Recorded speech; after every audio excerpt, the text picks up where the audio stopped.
Patuloy na kinikilig ang fans ni Kim Chiu at Paolo Avellino matapos mag-trending ang behind-the-scenes pics mula sa upcoming movie nila na My Love Will Make You Disappear. Sa mga larawan na kumalat sa social media, makikita na tila hinahabol ni Paolo si Kim sa isang bus station habang abala ang production team sa kanilang shooting.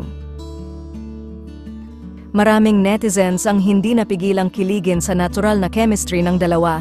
Ayon sa mga sources, tila hindi lang propesyonal ang samahan ni Kim at Paolo, halata raw na masaya at inspired sila habang nagtatrabaho. Sa likod ng kamera, tila hindi rin magkalayo ang kanilang kwento sa totoong buhay dahil ramdam ang espesyal na koneksyon nila na hindi matatakasan. Hindi rin nakaligtas sa usapan ang pagiging rumored couple ng dalawa.